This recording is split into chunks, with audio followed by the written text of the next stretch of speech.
मिटाया नहीं जा सकता, प्रारब्ध भोग को नहीं मिटाया जा सकता। जो बाण छूट गया वो नहीं मिटाया जाता। जो तूणीर में है वो भस्म कर दो, उसे संचित कर्म कहते हैं। आगे जो हमारा है वो सही हो रहा है, लेकिन जो पूर्व शरीर रचने के समय कि 10 वर्ष की अवस्था में तुम्हें चोट लगेगी, 20 वर्ष की अवस्था में तुम्हारा हाथ टूटेगा, तुम्हारे कैंसर, वो सब पक्का होगा। राधा वल्लभ श्री हरिवंश सद्गुरुदेव श्री प्रेमानंद जी महाराज के दिव्य अमृत वाणी को ध्यान पूर्वक श्रवण करें और इस चैनल को सब्सक्राइब कर ले ताकि सद्गुरुदेव की अमृत वाणी आपको हमेशा मिलते रहे। राधा नाम सदैव जपते रहे। श्री हरिवंश राधे राधे। अब उसके लिए हमें क्या घबराना, सबके हो रहा है तो नाम जप करते हुए हम उसको सहन करें। पापाचरण बिल्कुल न करें, दुख से ऊब कर कोई पापाचरण न करे, क्योंकि हमने पापाचरण किए तो दुख आया। अब हम अच्छे आचरण करेंगे और दुख को भोग लेंगे तो अंतिम हमारा बहुत आनंद में व्यतीत हो जाएगा। मनुष्य देह में इतनी दुर्लभता है, आप चाहो देवता बन सकते हो, आप चाहो भूत बन सकते हो, आप नाली के कीड़ा बन सकते हो, आप दुर्गति में जा सकते हो, और आप चाहो तो नारायण बन सकते हो। नारायण का चिंतन करते हुए तदाकार तो नारायण स्वरूप हो जाओगे। ये आत्म स्वरूप का एक ऐसा प्रभाव है कि आप जैसा चिंतन करोगे वैसे आप हो जाओगे। इसका प्रभाव है आत्म स्वरूप का ऐसा कि जैसा चिंतन करोगे वैसा हो जाओगे। तो जैसा बनना है वैसा चिंतन करो। देखो, आदमी के आचरण के अनुसार लोग नहीं कहते पूरा राक्षस है यार, बात करो तो देखो तो व्यवहार देखो पूरा राक्षस है। अब उसका चिंतन राक्षसी प्रवृत्ति का हो गया तो हम उसको यार ये तो देवता आदमी है, अरे ये तो देवता नहीं तो साक्षात भगवान है। हम ऐसा नहीं करने लगते किन्हीं कि अरे वो तो साक्षात भगवान है। क्यों? क्योंकि भगवान का अंश है और वो जैसा चिंतन करता है वैसे ही वो बनता चला जाता है। ये मनुष्य शरीर हमको हमारे कर्म से नहीं मिला। दुर्लभो मानुषो देहो, ये दुर्लभ कहा गया, ये हरि प्रसाद से मिलता है। कबहू का करी करुणा नरदेही देत ईस बिन भेद सनेह, यही तनकल फल विषय न भाई, भजिए राम सब काम बिहाई। बड़े भाग मानुष तन पावा, सुर दुर्लभ सदग्रंथन। ये देवताओं के लिए भी दुर्लभ है मनुष्य शरीर। क्यों? देवता शरीर से आप भोग तो भोग सकते हो लेकिन नवीन कर्म नहीं कर सकते।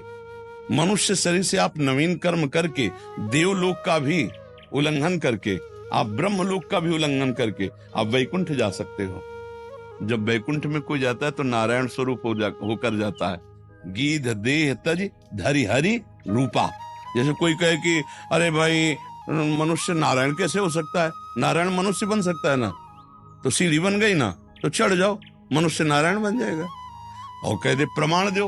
तो जब कोई भगवान के धाम जाता है तो जीव बन के नहीं जाता, वो ईश स्वरूप धारण करता है।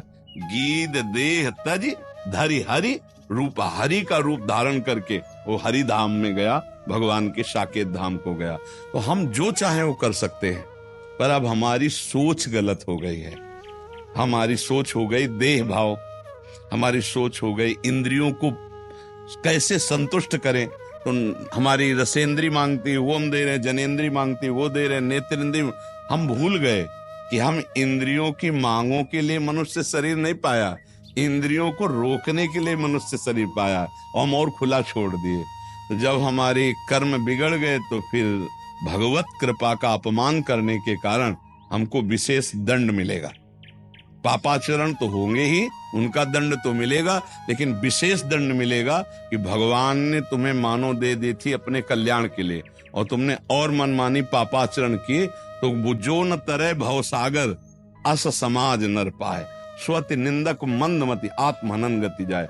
जैसे कि भगवान हमें पता नहीं था तो ये नहीं कह सकते आप, क्योंकि भगवान ने माया रचा तो माया मुक्त करने के लिए संत और सदगुरुदेव और शास्त्र रूप में वो बता भी रहे कि मेरा रचा हुआ गेम है, यहाँ से निकल जाओ, ये निकलो। अब आप उधर ना निकल के मनोरंजन में फंस गए तो फिर आपको दंड मिले, आत्महनन गति जाए। जो आत्महत्यारे को दुर्दशा प्राप्त होती है वो मानव देह प्राप्त करके जो भजन न करके पापाचरण में इंद्रियों के भोग विलास में समय नष्ट कर दिया, उनकी दुर्गति होती है।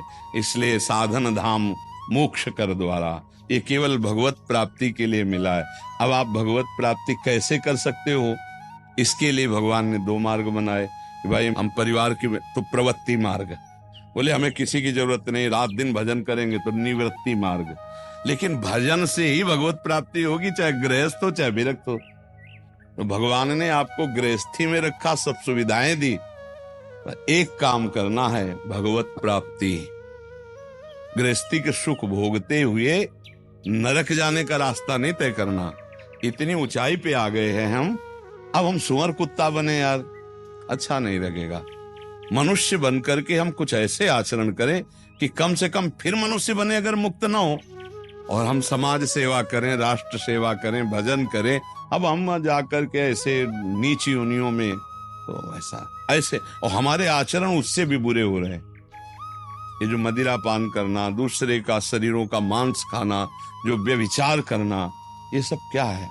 आज खुशी मनाई जाती है कि हम अमुक पाप कर्म किए।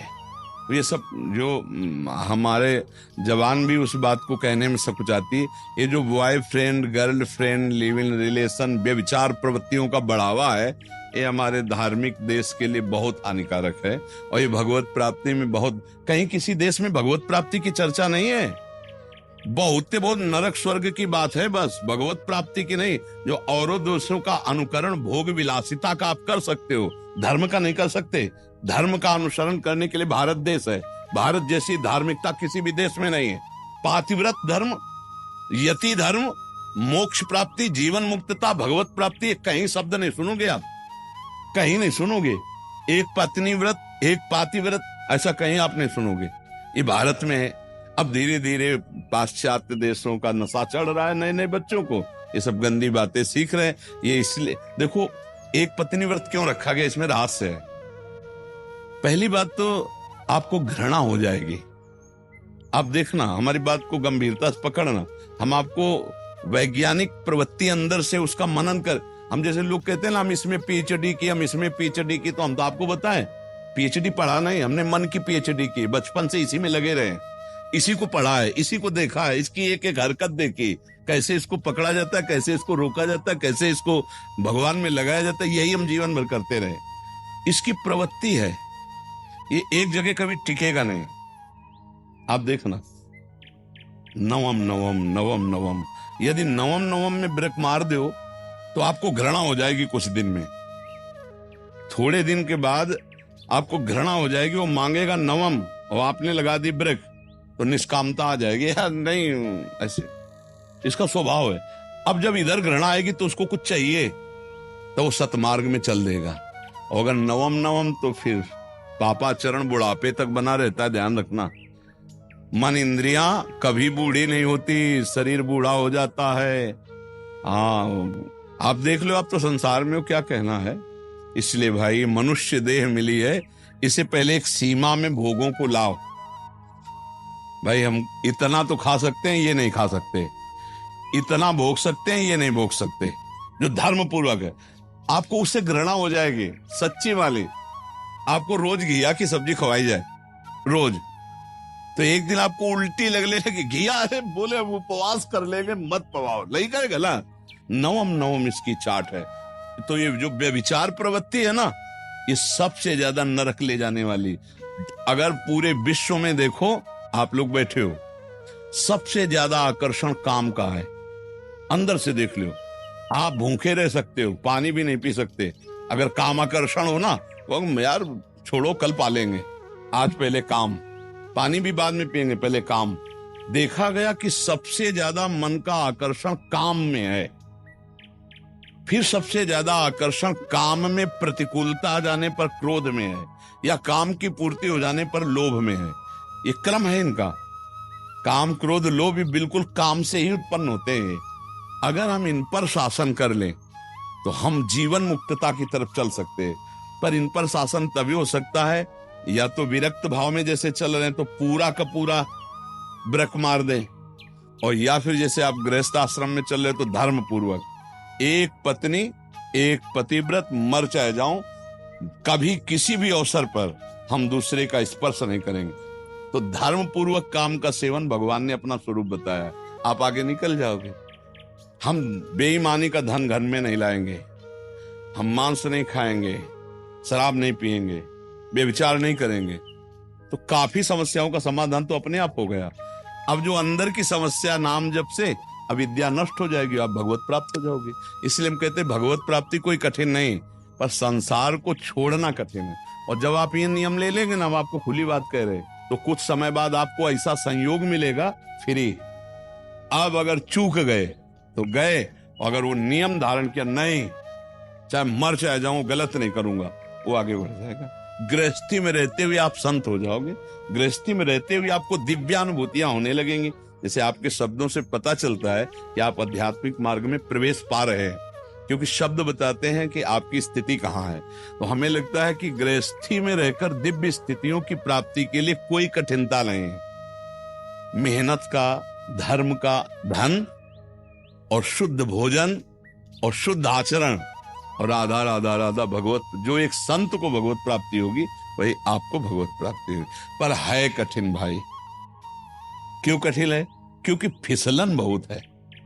ऐसे दोस्त, ऐसे मित्र, ऐसा भोग सामग्री की बाहुल्यता, ऐसा एकांत में वो भोग प्रियता, ये लगेगा यार क्षमा मांग लेंगे भगवान से, थोड़ा दान पुण्य कर लेंगे। अगर फिसला तो वहां दान पुण्य का मतलब नहीं है, आदत बिगड़ रही है ना, अब संभालना मुश्किल है। जैसे दलदल में फंसा हुआ आदमी निकल नहीं सकता जब तक उसको कोई दूसरा निकला हुआ ना निकाले। तो ऐसे ही जब हम काम क्रोध आदि पापाचरण रूपी दलदल में फंस जाते हैं तो हमारे अंदर हिम्मत नहीं रहती कि हम निकल पाए। इसलिए हमें लगता है मनुष्य शरीर बहुत दुर्लभ, और भगवान की कृपा से दुख मोचन, ये दुख मोचन के लिए मिला है, दुख मोचन। और दुख की जड़ है अविद्या, अज्ञान, बार बार जन्म मरण होना। तो हम लोग ऐसा भजन करें कि भगवान के धाम में चले जाएं। अगर चूक हो जाए तो भगवत प्रताप से हम यही जन्मे भारत में, और ऐसे तेजस्वी जन्मे कि हम काम क्रोध के गुलाम नहीं, काम क्रोध से मुक्त कराने वाले। कितने महात्मा ऐसे प्रकट हुए कि आनंद की वर्षा कर दी और फिर पधार गए। तो हमारा जन्म हो तो देशभक्ति के लिए हो, राष्ट्र के समाज सेवा के लिए हो, खुद आनंद और सबको आनंद प्रदान करने वाला हो। तो ये भजन से होगा। जब तक हम भजन नहीं करेंगे, अच्छे आचरण नहीं करेंगे, तब तक आज हमारा चरित्र बिगड़ रहा है, आज हमारे समाज का चरित्र बिगड़ रहा है, और उसे ये समझा नहीं जा रहा कि गलत है। जैसे देखो शराब है, मदिरा, ये महापाप में रखा गया और कलयुग बुद्धि भ्रष्ट कर देता है। आज जिसके घर में, जिसकी पार्टी में, जिसके निमंत्रण में ये चीजें ना हो तो उसको मतलब महत्व ही नहीं दिया जाता कि पार्टी हुई, नहीं, अलग समझा जाता। हाँ, अलग समझा जाता है। तो मतलब आजकल तो भगवान बुद्धि बचावे, अगर आप बढ़िया उनके पैर धो के और पाटा में बैठार के और दाल रोटी सब्जी पूड़ी और खीर पुआ, कोई मानेगा कि हमें हमारा स्वागत हुआ है? ये तो आज का जो सोच है, जो बुद्धि है, वो भ्रष्ट होती चली जा रही है। तो हमें लगता है आपका बहुत धन्यवाद कि आप मानव देह की सार्थकता के विषय में प्रश्न कर रहे हैं। मानव देह की सार्थकता के लिए बस इतना बात मान लो, जो धर्मयुक्त आचरण है उनको करो, जो आहार तुम्हारे लिए निश्चित है उस आहार को पाओ। सात्विक आहार मनुष्य देह के लिए नहीं, ये राक्षसों के लिए है। आप राक्षस नहीं हो। अगर राक्षस वो चीज खाते हैं तो उनको पाप नहीं लगता। जैसे हम मूली पाते हैं, गाजर पाते हैं, हम और फल सब्जियां पाते हैं, हमारे लिए पाप नहीं, जीव उसमें भी है, वैसे ही जीव है, पक्का समझना। जो राक्षस प्रवृत्ति के हैं उनके लिए अलग है, उनके लिए मदिरा मांस ये सब उनका अलग है। जैसे सिंह गाय को मार के खाता है तो उसको कोई पाप थोड़ी लगता है, क्योंकि उसका वो आहार निश्चित है, वो अपना बलपूर्वक जिस पशु को चाहे मार के खा सकता है। तो हम लोग मतलब पशु नहीं है, हम लोग राक्षस नहीं है, हम लोग मनुष्य है, और हम सदगति करना अपनी करने आए। तो हम दुर्गति वाले आचरण छोड़ दें, नाम जप करें, तो गृहस्थ में रहते हुए भी भगवत प्राप्ति हो जाए।